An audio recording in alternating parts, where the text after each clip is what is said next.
Benjamin Haddad, bonjour. Bonjour. Et bienvenue sur Radio J. C'est une manière aussi de fermer la porte. Communiqué commun du président français, des premiers ministres britanniques et canadiens hier.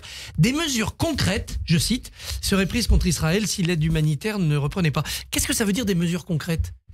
Bon, déjà, rappelons la situation. Vous le savez, les chefs d'État européens ont demandé la reprise de l'aide humanitaire et veulent fondamentalement trouver une issue politique à cette guerre qui a été commencée par l'attaque du Hamas contre Israël le 7 octobre 2023 et relancer un dialogue qui pourra mener à la création de deux États, l'État d'Israël qui vivra aux côtés en sécurité d'un État palestinien souverain. Et ça commence par de l'aide humanitaire. Alors, et ça commence par mettre une fin à cette guerre. Ça va trouver les voies d'un cessez-le-feu, la libération de tous les otages et l'entrée de l'aide humanitaire pour la population civile de Gaza. Maintenant, là, ce dont il parle, vous le savez, il y aura le mois prochain à New York une conférence internationale sur la question de l'État palestinien, de la reconnaissance. L'objectif est de créer en fait une dynamique de reconnaissance mutuelle, c'est-à-dire d'avoir par des États européens ou d'autres reconnaissance de l'État palestinien conditionné à la libération des otages, au désarmement du Hamas, à la relance d'une dynamique politique et de réforme aussi de l'autorité palestinienne en Cisjordanie, en échange de la normalisation des relations entre Israël et les pays arabes, et notamment, on le sait, l'Arabie Saoudite, puisqu'il y avait déjà cette dynamique de normalisation. Il y avait eu les accords d'Abraham, bien sûr, avec les Émirats arabes unis ou encore le Bahreïn, et une dynamique déjà de dialogue entre Israël et l'Arabie Saoudite. L'aide humanitaire reprend là au compte-gouttes. Le message a été entendu par Israël ou c'est insuffisant ? Il faut que l'aide humanitaire reprenne et fondamentalement, vous savez, il faut savoir mettre fin à une guerre. À un moment, quelle est l'issue politique que souhaite le gouvernement de Benjamin Netanyahou aujourd'hui ? Proposer un plan de conquête de Gaza avec le déplacement des populations, c'est une fuite en avant. En revanche, exil de tous les combattants du Hamas, libération de tous les otages, ça c'est accessible. Mais vous savez que ça, la France et les Européens ne cessent de le répéter depuis le premier jour. La libération des otages et bien sûr le désarmement du Hamas qui ne peut pas faire partie de la gouvernance de la bande de Gaza. Mais à un moment, conquérir la bande de Gaza ou proposer le déplacement des populations, c'est évidemment une voie totalement sans issue. Totalement sans issue. Aujourd'hui, l'accord d'association Union européenne-Israël qui encadre la circulation des biens, cet accord est-il menacé ? Alors, hier, vous avez vu, la représentante de l'Union européenne, Kaja Kallas, a annoncé que la Commission européenne examinerait le respect par Israël de l'article 2 de cet accord d'association. C'est à la demande d'un certain nombre d'États membres, de 17 États membres, dont la France, l'article 2 qui vise notamment le respect des droits humains. Donc il va y avoir aujourd'hui cette instruction de la Commission européenne.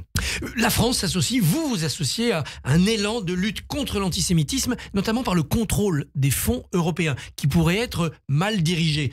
Concrètement, qu'est-ce que ça va prendre comme forme ? Par exemple, le projet de Coran européen, 9,8 millions d'euros de financement, est-ce que vous l'avez dans le viseur ? Alors, ça fait typiquement partie des exemples. Donc c'est une initiative que j'ai lancée pour dire de façon très claire que pas 1 euro d'argent public européen doit être utilisé pour aller financer les ennemis des valeurs européennes.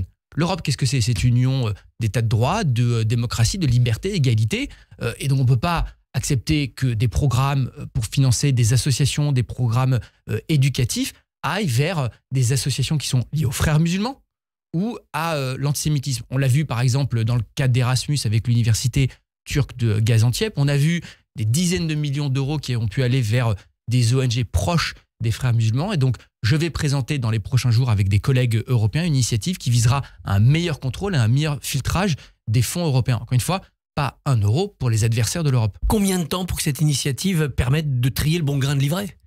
Écoutez, moi je crois que ça doit être très rapide. Il faut fondamentalement il y a aujourd'hui une opacité en fait dans les fonds européens, notamment qui vont vers les associations et les ONG. Donc là, nous, on va exiger ça a été d'ailleurs souligné par un rapport de la Cour des comptes européenne, et après par des travaux aussi de nombreux parlementaires nationaux comme européens. Donc là, il faut qu'il y ait en amont un meilleur contrôle avec vraiment une charte de valeurs extrêmement claire et qu'il y ait une meilleure transparence aussi après sur la façon dont tous ces fonds ont pu être utilisés pour qu'on puisse avoir un retour d'expérience et dire là clairement ces fonds qui sont allés vers cette association c'est inacceptable et qu'on puisse rompre tout de suite les financements. Vous citiez les frères musulmans, un rapport est sorti hier sur le cas français. Est-ce que vous êtes inquiet, angoissé, surpris par l'ampleur du constat de ce rapport? Déjà, je trouve que c'est très important qu'on puisse avoir la publication de ce rapport. C'était une initiative du ministre de l'Intérieur Bruno Retailleau qui a demandé ce rapport à un préfet et à un diplomate. Gérald Darmanin l'avait demandé avant et Gérald Darmanin avait travaillé effectivement dessus avant et qui montre que nous avons aujourd'hui dans certains quartiers, dans des associations, dans des clubs sportifs ou des établissements scolaires, un entrisme des frères musulmans pour imposer une idéologie qui est contraire aux valeurs républicaines sur notre territoire. Et là-dessus, il faut être d'une vigilance et d'une fermeté absolue. Vous le savez, ces dernières années, on a renforcé déjà les outils avec la loi séparatisme, précisément pour lutter contre ça. Parce que vous avez la question du terrorisme, le passage à l'acte violent, mais vous avez aussi une dimension idéologique avec des territoires qui sont perdus face à une offensive idéologique, que ce soit la dissolution des associations, des lieux de culte qui sont liés à l'islam radical, que ce soit la possibilité d'expulser des imams, de faire la transparence sur les flux financiers. Il faudra aller plus loin, c'est un combat permanent. Vous avez lancé un autre combat dans le journal du dimanche, vous dites que sur l'excès de normes au niveau européen, vous allez agir. Mais comment allez-vous faire concrètement? Alors, bon, déjà, il faut se dire les choses. Au moment où on est sous pression des États-Unis, de la Chine ou les autres accélèrent, on ne peut pas accepter qu'on continue à mettre des normes, des contraintes, de la bureaucratie sur nos entreprises. Au contraire, libérons-les, donnons-leur les moyens de pouvoir conquérir les marchés et de faire face à la concurrence internationale. Donc, nous, ce qu'on a demandé, et on commence à obtenir gain de cause de la part de la Commission européenne, c'est de rouvrir un certain nombre de textes, comme des textes qui pèsent de réglementation environnementale sur les entreprises, les PME, la CSRD, la CS3D, c'est parfois des milliers, des dizaines de milliers de données à aller collecter et rapporter pour ces entreprises, de rouvrir et de simplifier drastiquement et de mettre juste du bon sens et du pragmatisme dans nos textes. Un autre combat que la France a gagné récemment, vous savez, sur la question des amendes pour les constructeurs de véhicules électriques. On a demandé à nos constructeurs de passer à l'électrification. Ils le font, ils investissent, et tant mieux, c'est bon pour l'environnement, c'est bon pour la compétitivité aussi, pour la souveraineté de notre continent. Le problème, c'est que en 2024, vous le savez, la demande pour les véhicules électriques a chuté sur les marchés. Et donc, ces entreprises se retrouvent à devoir payer des amendes alors qu'elles ont fait les investissements parce que la demande a baissé, ou sinon, pour ne pas payer des amendes, à devoir acheter des bons carbone aux concurrents américains et chinois qui ne font que de l'électrique, c'est-à-dire BYD ou Tesla. Là, on marche sur la tête. Donc, nous avons obtenu la suspension de ces amendes. Donc, sur tous ces textes, simplifions mais en profondeur la vie de nos entreprises, de nos industriels, de nos entrepreneurs, pour faire en sorte, encore une fois, que l'Europe puisse défendre sa compétitivité. À propos de défense de l'Europe, 2 € par colis pour Chine et Temu, ça va les faire rigoler quand même, c'est pas grand-chose. Ouais, ça fait déjà partie c'est une première étape. C'est une première étape qui peut aussi d'ailleurs générer des revenus pour l'Union européenne, parce que vous savez que un des enjeux majeurs, je serai moi-même à Bruxelles juste après cette émission pour avoir des débats sur le prochain budget européen, c'est la façon dont on va générer des ressources propres pour l'Union européenne lors du prochain budget. Ça en fait partie. Le macronisme trouvera probablement une fin dans les mois qui viennent. C'est la porte-parole du gouvernement qui a dit cela hier, Sophie Primas. Alors vous lui avez répondu sur le fond, sur les réseaux sociaux. Sur le fond, vous lui avez dit « La France aura toujours besoin de dépassement, d'audace et d'action au service des Français ». Oui, mais on voit ce qu'elle veut dire. Le clivage droite-gauche est en train de se reconstituer à vive allure. J'en suis pas sûr. Au contraire, moi je crois que la façon dont le débat politique est structuré, c'est que vous avez aujourd'hui 3 pôles. Vous avez un pôle de gauche qui est dominé par l'extrême gauche. Vous avez l'extrême droite du Rassemblement national et un pôle central. Et c'est pour ça que j'ai toujours plaidé pour qu'on fasse coalition avec les Républicains. Moi, je souhaite qu'on travaille avec les Républicains. Je viens de la droite, je suis libéral, mais je crois aussi à cette aventure du dépassement où on met des gens de bonne volonté qui veulent réformer le pays, qui veulent défendre une France forte au sein de l'Union européenne, qui sont attachés aux valeurs républicaines. Quand on fait coalition, il faut que ça se fasse dans le respect des diversités, des opinions de chacun. Cette coalition, on voit qu'elle s'est constituée entre LR et la majorité macroniste. Mais où aller vers la gauche? La gauche n'est pas rentrée dedans cette fois-ci. Jusqu'où vous l'emmenez vers la gauche? Mais ça, c'est la responsabilité du Parti socialiste. Et à un moment, c'est un choix profond à faire pour les socialistes. Est-ce qu'ils veulent redevenir le parti de gouvernement responsable qu'ils ont été pendant des décennies, ou est-ce qu'ils veulent continuer à faire la course avec la France insoumise? Ça va se jouer là au congrès du PS?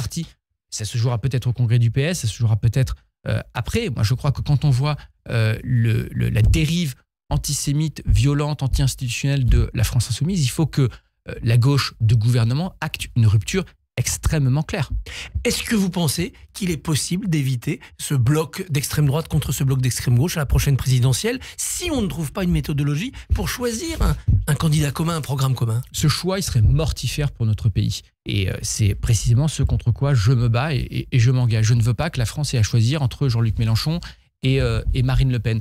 C'est pour ça qu'on a, je crois, besoin d'avancer ensemble. On a besoin de faire alliance. J'espère qu'on trouvera une façon de faire alliance à la fois à l'élection présidentielle, mais même sur d'autres scrutins. On va avoir des scrutins locaux comme les élections municipales qui peuvent préfigurer d'ailleurs. J'espère qu'on aura aussi un mécanisme de sélection du candidat qui peut être une grande primaire ouverte, qui peut être autre chose, un accord. Mais moi, je souhaite encore une fois, comme on le fait aujourd'hui au gouvernement, qu'on puisse continuer à travailler avec les Républicains. La réflexion de Sophie Primas, on le voit, vient aussi du fait que Emmanuel Macron ne peut pas se représenter. Il y aura peut-être un dépassement dans 2 ans, mais il ne s'appellera plus macronisme. Et il s'appellera... Je ne sais pas comment il s'appellera, mais moi je crois que le macronisme, c'est-à-dire encore une fois le dépassement, l'attachement à la réforme économique, à la liberté, à l'Europe, il continuera de marquer profondément tous ceux qui se sont engagés, qui se sont reconnus dans cette aventure politique depuis 2016-2017. Et je ne crois pas que ce soit une parenthèse, je crois que ça continuera profondément au-delà. Et d'ailleurs, je ne pense pas que c'était un accident en 2017. Non, parce que, vous savez, au fond, ceux qui disent ça, c'est ceux qui pensent que l'élection de 2017, c'était un peu un accident. C'était lié aux affaires de l'époque, à ce qui est arrivé à la campagne de François Fillon. Je crois qu'il se passait quelque chose de beaucoup plus profond dans notre pays. Vous aviez une droite qui était divisée entre certains qui ont rejoint le Rassemblement national après qui sont allés rejoindre des idéologies libérales anti-européennes et ceux qui ont rejoint Emmanuel Macron. Et pareil au fond à gauche. Vous aviez des gens qui venaient d'une gauche social-démocrate réformiste et d'autres qui sont allés faire l'alliance avec Jean-Luc Mélenchon. Vous voyez bien que à gauche comme à droite, à l'époque, il n'y avait pas de cohérence, de cohésion sur le plan de la doctrine, sur le plan du fond.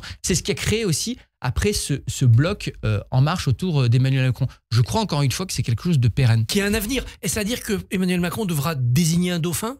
Choisir l'héritier? Généralement, vous savez que ce n'est pas comme ça que ça se fait. Mais bon, au-delà de ça, moi je crois que ce n'est pas encore le moment. Moi, je suis engagé pour les 2 prochaines années. Je crois qu'on a encore énormément de choses à faire. Il faut continuer de réformer en profondeur notre pays parce que le temps presse, parce qu'on voit encore une fois, on est dans un moment de bascule géopolitique, économique. Donc on doit continuer de réformer, on doit continuer d'agir au niveau européen, au niveau international. Et ça, c'est ma priorité absolue jusqu'à la dernière minute de ce quinquennat. Vous avez vu Bruno Retailleau depuis son élection triomphale à la tête des LR. Dans quel état l'avez-vous trouvé?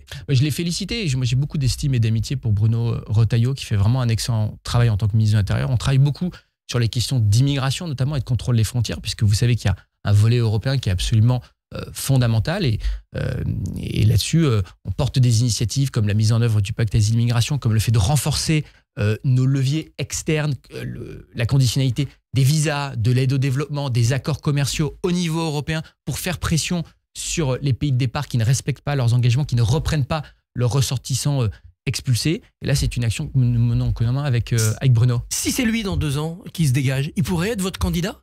Sur la base d'un programme négocié. Hein. Moi, je crois que c'est pas aujourd'hui. Faut pas lancer ça. C'est pas sur le plateau qu'on va commencer à faire les accords de coalition. Sur la forme, vous avez reproché à Sophie Primas de ne pas être loyale au chef de l'État alors qu'elle est dans un gouvernement. Vous demandez sa démission comme Renaud Muselier? Non. Mais moi, je crois que l'incident est clos. Encore une fois, je me suis exprimé. Un dernier mot. Britanniques et Union européenne se reparlent. On va faire le Brexit à l'envers? Bon, c'est une bonne nouvelle. Vous faites référence à ce sommet qu'il y a eu lundi entre l'Union européenne et le Royaume-Uni qui a permis d'avancer sur un certain nombre de sujets en fait, qui étaient toujours des irritants liés au Brexit, notamment de pouvoir protéger et défendre nos pêcheurs et donc d'étendre le statu quo sur la pêche qui avait été acté à la fin de Brexit jusqu'en 2038. Ça, c'est une bonne nouvelle. De pouvoir aussi rapprocher sur les questions de défense et de sécurité l'Union européenne et le Royaume-Uni. Je crois que dans ce moment de turbulence géopolitique, on a besoin bien sûr de construire notamment l'Europe de la défense avec les Britanniques et d'avancer ensemble. Benjamin Haddad, vous reviendrez? Avec plaisir. Merci, bonne journée, bon voyage à Bruxelles. Radio J.